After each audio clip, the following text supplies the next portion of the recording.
நம்ம பார்க்க போகிறது நவமணி. துருசு ஒரு பழம், சுண்ணன்றது குருமரத்தை குறிப்பிடுறது, ரசம் ஒரு பழம்.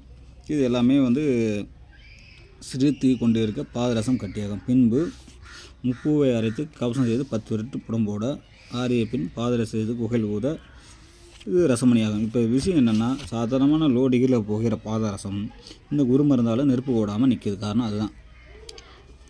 இதோட மகத்துவம் என்ன சொல்கிறாங்க பார்ப்போம்.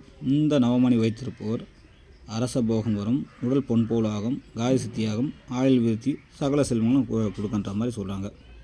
இது என்னென்னா, நார்மலாகவே இது துருசம் இதையும் கட்டுறாங்க. நம்ம பச்சை களும்படிக்கும் அது நம்ம நெருப்பு புகையாமல் கொண்டு போனால் ரசம் செம்பாகும் படிப்படை. இதில் அந்த குறுமருந்துகள் சேரத்தோடு தான் இந்த மகத்துவம் வருது. தவிர நார்மலாக துருசில் கட்டினாக்கா ரசம் செம்பாக தான் ஆகும். ஏன்னா நிறைய பேர் ரசத்தை புடம் போட்டு வாழ்நாள் ஃபுல்லாக வேஸ்ட் ஆகும். குளிகை ஆகணும். குளிகைக்கு அதுக்கு சம்மந்தமே கிடையாது. ரச செம்பு நம்ம வீடியோவில் போட்டிருந்தோம். ரச செம்பு எப்படி எடுக்கிறது அதை பற்றிலாம் போட்டிருந்தோம். நம்ம இரும்பு கரண்ட்லேயும் சரி, அலுமினியத்துலையும் சரி, துருசை அதையும் வறுத்து போட்டாலும் அதுலேருந்து செம்பு பிரிஞ்சு தான் ரசம் கட்டும். அந்த முறையில் அதை புடம் போட்டு கொண்டு போகிறதுல முழுக்க செம்பாக தான் மாறும். இது என்னோடய கருத்து இல்லை, சித்தர்களோட கருத்து. அது அவங்கவுங்க அனுபவத்தில் பார்த்துக்கலாம். இது அர்த்த பதிவு பார்ப்போம்.